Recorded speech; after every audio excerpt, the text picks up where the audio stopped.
Yeah, I would say for me, I've never been a person to shy away from taking steps that are not given to you. So, career services, they'll give you a blueprint and this is what you need to do to succeed, but it is always taking it a step further. Yeah. So for me, I would find events at those companies that may have had nothing to do with Scheller, Yeah. but just find ways to make myself visible. And I really think that's how I landed my internship. Hello, everyone, and welcome to the Intersection podcast presented by the Georgia Tech Scheller College of Business. I'm your new host, Prem Rupawala, a first-year MBA student here at Scheller and taking over from Analisa Wade. And I'm really excited to have this discussion today. And actually, today we're going to be speaking to my predecessor, Analisa. She's here with us and she's kind of handing over to me as she talks about her kind of time throughout the MBA program before graduating in just a month's time. So welcome, Analisa. Really happy to have you here. How are you doing? I'm doing great. Feels awesome to be on the side. I was going to say, total role reversal today. Yeah. How's it for you? Oh, I don't ask you questions. I sit here and I Yeah. Well, anyway, it'll be great for the listeners to get a perspective from you today. As you know, they've heard your voice a lot, but they haven't heard as much about you. So I'm really interested to kind of get to know a little bit more about you today, and I'm sure they will be too. So to start off with, I'd love to kind of know a little bit more about your background, kind of what drew you to Scheller, and some information about your time here. You have a very interesting background. I wouldn't say it's your stereotypical business school background. Mm-hmm. I started out in product development at Macy's, did 2 executive development programs for them, one in product development, another one in buying. Mm-hmm. Then I kind of pivoted a bit into business development and marketing with a big law firm, Kirkland Ellis, which was great, both roles in New York. After that, I decided I wanted to kind of do my own thing. So I started a marketing agency. I was a marketing consultant for the past 4.5 years. And then I came to Scheller. Wow. A lot of things there in that journey, a lot of things. Now, if we kind of think about your time throughout the MBA as it kind of approaches its end, what would be the way that you would summarize it into one sentence, if you could? I know that's a hard question. Yeah, one sentence. I would have to say that growth happens when you come out of your shell. So like the sooner you are able to just break away like from your comfort zone and what you're familiar with, the faster you'll grow. That's definitely been my experience here. Wow. That's really profound. What do you think are some ways that you've been able to do that? That's, it's a profound insight, but like, do you have an example? Yeah. I mean, first sitting in that JLL chair that you're in, I think that's definitely a shell breaker. Hosting a podcast for the first time, a video podcast for sure. And then also some of the leadership roles I've taken on here and fully, doing my best ability to drive impact. Yeah. It was huge. Okay. So thinking back to kind of when you first started the program, what were some of the initial goals and expectations you had, and how do they compare to kind of, now when you're kind of last 30 days of the program? Wow, last 30 days. That makes it sound so real. Yeah. Not that I'm counting down at all. 32, is it? Yeah, exactly, 34. But I would say coming into the program, I definitely wanted to make an impact. That was literally all that I was really thinking about. And it's kind of like the advice I give to first years now. I thought about my brand backwards. It's like, this is my end goal. Now, how do I get there? What are all the steps that I need to take to actually achieve that goal? And that's really how I mirrored out the leadership roles I wanted to go after here. And then what type of things I really wanted to do to drive an impact at Scheller based on where I saw gaps. And yeah, that was kind of like my initial thoughts of how I wanted to approach the program. Yeah. And, you say talking about going from the kind of end goal and backwards. Throughout that process, what kind of challenges did you maybe face throughout that? Like, you maybe had a vision for what it would look like. Did it always go entirely to plan? I know a lot of things probably did, but, there's always challenges along the way. So what did that look like? I mean, I think a lot of things did go according to plan, and some things obviously didn't. There's challenges with like any program, anything that you do. Yeah. Some of the challenges I experienced, I would say the first one was really not leaving enough time on my calendar open. So like I overplanned to the point it's to my own detriment. So like if I map out my entire Tuesday or Wednesday, if things change, and if someone wants to move something, I've literally blocked off, perfectly scheduled my calendar, that it actually became like a downfall. Yeah. That was one challenge, is really that time management piece. I would say another challenge too is kind of like balancing the school load with your own aspirations outside of school. So I have a lot of things going on, great things in my personal life, but really giving everything the proper amount of attention and not overpouring into one thing. Yeah, that's a great point. And not to get so much into the personal stuff, but even at Scheller, you were juggling a lot of things. Yeah. Do you want to just talk a little bit about what those things were and how you managed to kind of deal with that type of workload in what I know is a very demanding program? So yeah. Yeah, I honestly think I'm still figuring it out. I don't think I have like any secret sauce or any recipe. Maybe outside looking in, it might look like I'm more together than what I am, but every day I'm a work in progress. I'm still a work in progress, and I'm about to be graduating. But I would say some of the things that I did here was one, most recently this past year, I've been the president of the Tech Club. We launched the first TechForward AI conference, which I'm sure you've heard about. It was great. Thank you. That was a lot of juggling my internship this past summer while putting that together. I'm also an MBA ambassador. I'm a charge fellow.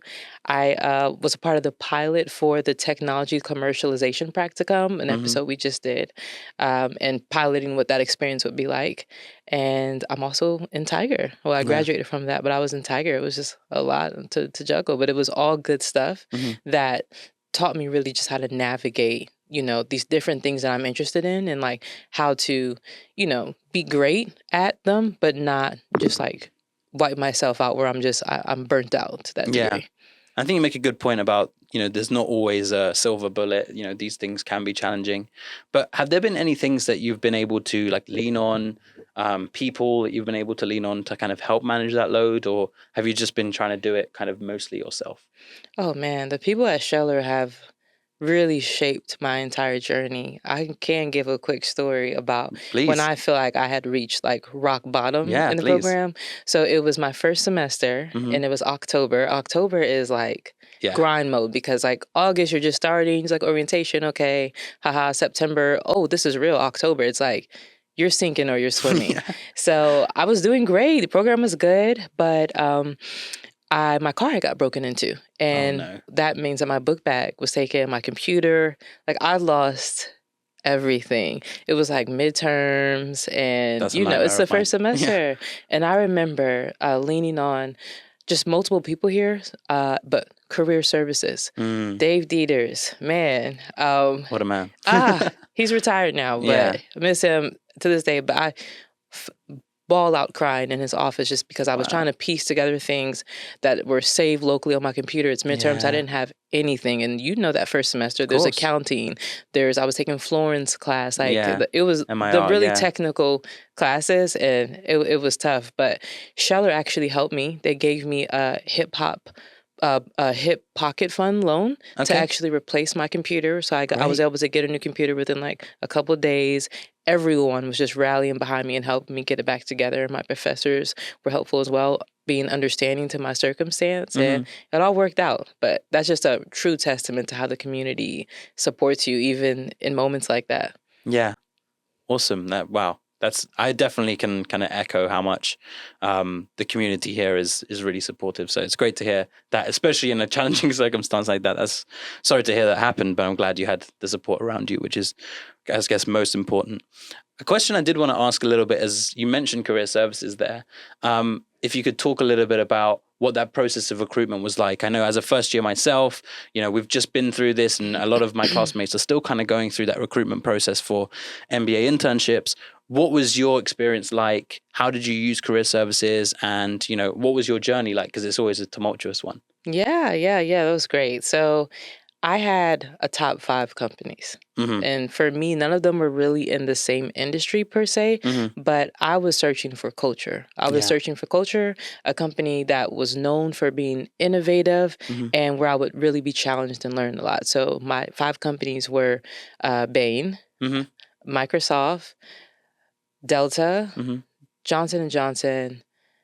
I don't remember the last one, but anyway, there were 5, and the career services, one, they helped me narrow it down to just those 5, and I put all my energy into those 5. Wow. And anytime they had like a lead, or maybe there was like a contact from one of those companies, they knew that's where I was recruiting. So they would try to connect me or say, hey, this is someone you should have a coffee chat with, or they're going to be speaking on a panel, so make sure you're there. And just really continuing that relationship. I think that's a key to my success, at least in this program, is leveraging the resources that they give us, and, not, taking them for granted and being like, oh, okay, yeah, I have an advisor. I spoke with every single career service person to help me reach my goals. Wow. Yeah. That's great. Well, that's also another thing I did want to ask, because obviously, we have great career advisors here as well, but there is a lot of onus on yourself as well. And I think you are a great testament of someone that kind of goes above and beyond.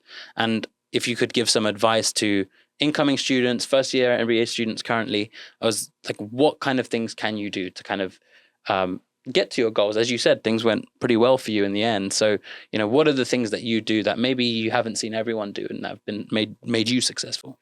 Yeah, I would say for me, I've never been a person to shy away from taking steps that are not given to you. So, career services, they'll give you a blueprint and this is what you need to do to succeed, but it is always taking it a step further. Yeah. So for me, I would find events at those companies that may have had nothing to do with Scheller, but just find ways to make myself visible.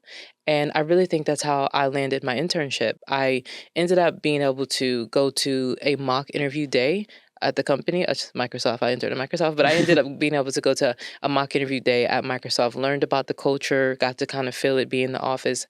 And this wasn't through Scheller at all. I think I found it on LinkedIn. Okay. And yeah, they picked me to come to the mock interview day, and I met someone who's actually like a mentor now. She's great. Yeah. And this at the time when I got the mock interview selection, I already had my interview scheduled. So this was actually just helping me prepare to actually ace the upcoming interview.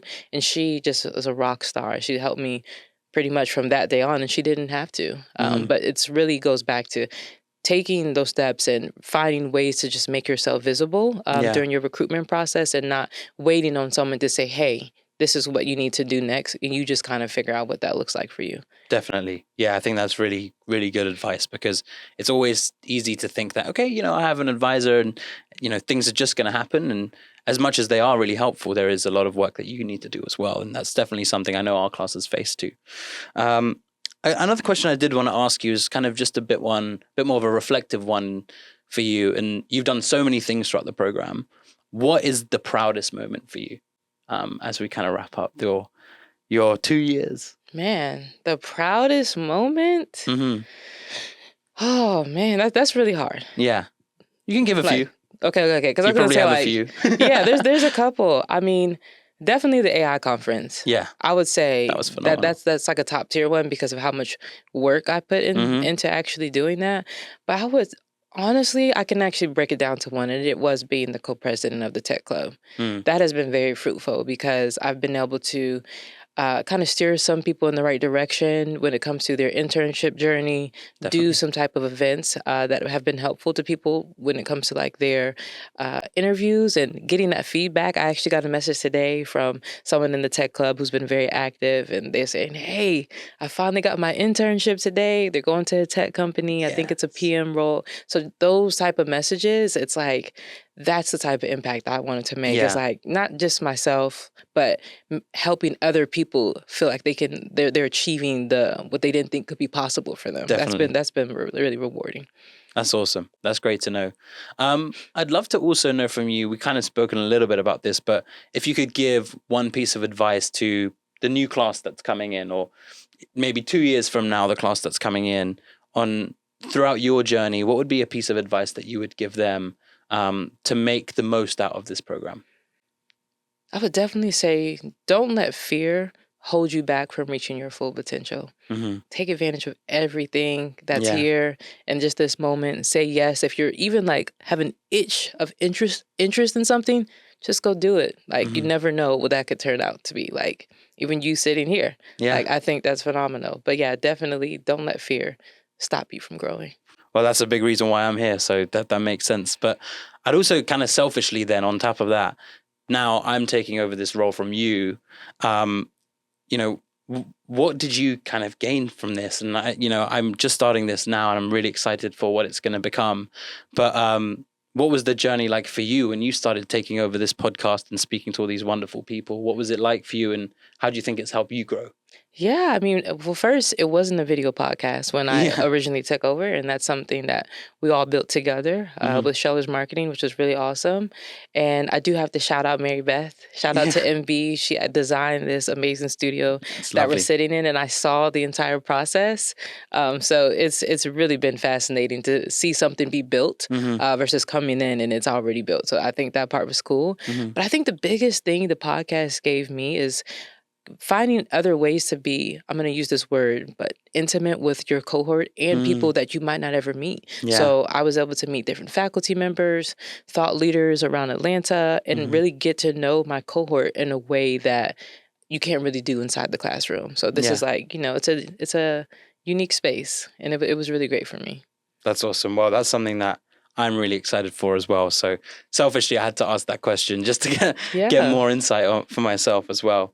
So as we talk about coming towards the end of your program and graduating in 34 days, is it? What's next for you? And, I'd love to know, what are the next few months going to look like? Where are you going to go and work full time? Maybe some people already have an idea, but curious to kind of know about what's the next steps for Analisa. I think I'm going to get another MBA. No, I'm kidding. I'm totally kidding. Fingers crossed I make it to graduation. But the next step is I'm getting married in the fall, and we're moving to Colorado. Exciting. So very, very excited about that. Just a change of pace. I've lived on the East Coast for pretty much, my entire life. Different places, but I've always lived on the East Coast. And to be able to have a new adventure, I'm really excited about that. And I interned at Microsoft. I do plan on returning to Microsoft and starting that journey and seeing what it all looks like. So I'm very, very excited. Going to live in the mountains. Living in the mountains, just a different place of life. And meal learn prepping, learn to ski, snowboard, ski, there we go. All of it, all the outdoor activities. Wow. I'll be enjoying. A lot of changes at once. Yeah, like but all good married, stuff. It's going to be really exciting. Yeah, all great things, and I know you're going to be excited too in your next year. So I just reverse real quick. It's shout out to you, and I hope you have a great second year. Thank you so much. Really appreciate it. Final question then. As you prepare to move on to that great new journey, new place to live, married life, new job, what are some lasting words that you want to kind of give out there to the Scheller community and the kind of world beyond? So I really want to say, it's the first thing that came to me, is that you can't fail. Like, can't. Sorry if I didn't say that clearly enough. But you can't fail. Even if something doesn't turn out the way that you would have liked it to, or you're not going to the company that you thought you would be going to. Yeah. What is meant for you is meant for you, and no one can take that away from you. So wherever you land, you're not failing. You're literally growing in the process. Love that. Great advice. Really, really appreciate it. Well, thank you so much, Analisa. Great to be able to do my first ever episode with you. And best of luck with everything in the future. Thank you so much for being here. Thank you, Prem. Thank you for having me on the other side. Pretty good view from there as well, but I do like it from here too. So it's good to be sat here. But thank you again. Appreciate it. Thank you, everyone, for tuning in to this latest episode of the Intersection Podcast.